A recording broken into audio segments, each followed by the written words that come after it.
If you're going on your next interview, hey, you have to be confident. Knowing what to say at the beginning of the interview, in the middle, how to field objections, or how to lock down those next steps, that's extremely important. However, Tony Robbins has even said, what you say is important, but how you say it is extremely more important, right? So in this video today, I'm gonna help you out if you're going on your next interview, how to build up that confidence in your voice, that conviction, to help you convert these interviews into offers at a very high level. And hey, if you don't know me, my name's Tim Madden. I'm the co-founder and CEO of Executive Career Upgrades. We are the fastest growing career services organization in America. And if you haven't checked out our podcast, the Executive Career Upgrades podcast over on Apple and Spotify, definitely go check that out. There is over 100 episodes there of different tactics and strategies to help aid you in your career. And if you want to stay up to date with all career advice to make sure that you get the job and the money that you deserve and you can continually be successful at a very high level,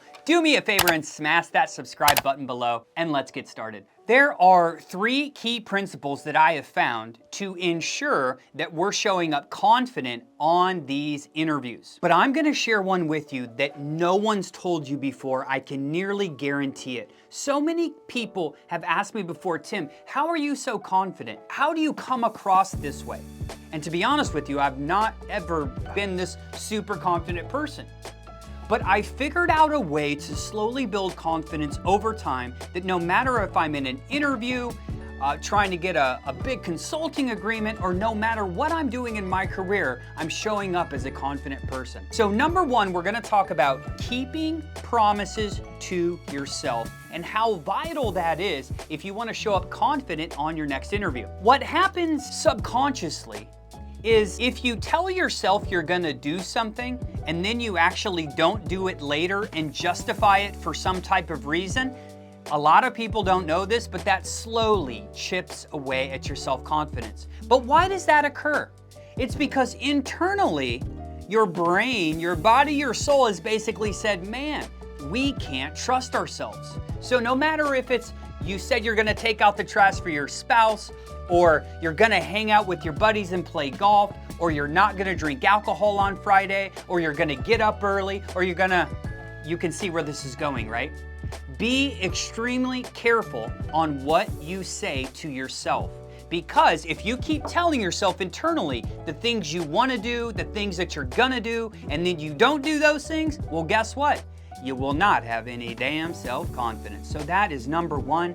And besides number 2 and number 3, this is the most important one. So hey, if no one has ever told you before, let me be the first to tell you, keep the promises to yourself, because without it, you will never develop any self-confidence. Therefore, never be able to display it on these interviews. And let's be honest, if you're watching this right now, you're probably a director, VP, or an executive making multiple 6 figures, right? These other people have confidence in their voice.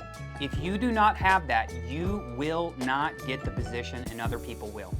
So hey, keep the promises to yourself. Number 2, continuous learning and development. So many people don't want to practice before the event. And actually, I found a good quote this morning, and I want to share it with you because it goes perfect into what we're talking about today. It says, most people don't want to be a part of the process. They just want to be a part of the outcome. And that really hit me. I was like, man, so many people want the thing, but they don't want to do what it takes to get the thing. So for instance, they want to be successful on these interviews, they want to convert them to offers, but they don't want to practice. They don't want to take the time to say, hey, what are the 6 steps of the interview? How do I get my pitch right? How do I prepare for objections? How do I figure out how to ask the most important questions? All of these things, right? They never train on them.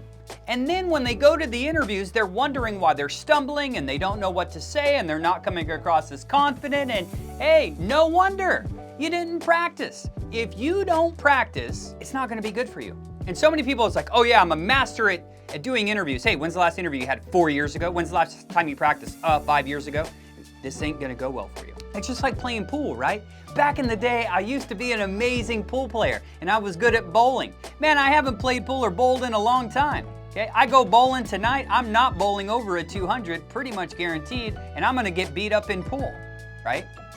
You have to be committed to continuous learning and development to build self-confidence over time. If you do not do that, you're gonna be fearful. You're gonna be, oh man, you're gonna get some anxiety and you're gonna wonder why you feel that way. Well, because you're not prepared for the event. So hey, number 2, commit to continuous learning and development. Number 3, focus on your strengths. Never focus on your weaknesses. And actually, I think it's I don't even like the word weaknesses. We actually just did a podcast on this recently, but we were recently interviewing someone who's just had massive success as a professional athlete. And the reality is, he was talking about, he don't even think of it in terms of strength and weaknesses. For instance, look at Dennis Rodman. Dennis Rodman, like him, hate him, love him, he was an amazing rebounder. His job was not to dunk. It was not to shoot the 3 ball, right? So to count those as weaknesses, that wasn't even what he was supposed to do. Does that make sense? He was supposed to be a great rebounder. So a lot of times people think, I'm Dennis Rodman, I'm great at rebounding, but I'm not good at these other areas. Hey, you don't have to be good at those other areas. Maybe they just need to know how to rebound. And the reason I bring this up as it relates to corporate America is so many people all the time, they're super effective leaders in like software development, but they haven't coded in a long time. And they get on these interviews where these people make them take these stupid coding tests from a long time ago, right? And they haven't kept up on the skill, and it always causes them anxiety. But the reality is, focus on your strengths in these interviews.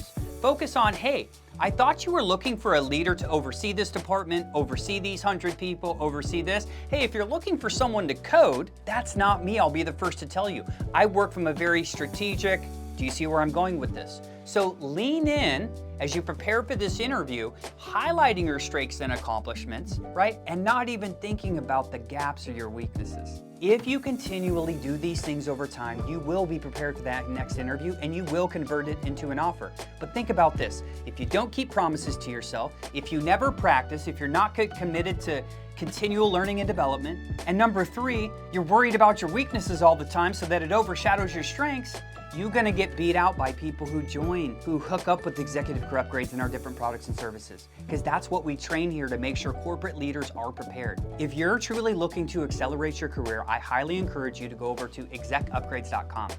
We specifically created last year an interview certification program that goes through all of these steps, and it's been magnificent to see clients who didn't have confidence, didn't have a plan, were worried about their weaknesses, go through this certification program so they feel confident that put up against their tough competition, they can beat them out and convert those interviews to offers. So until next time, do me a favor and smash that subscribe button below.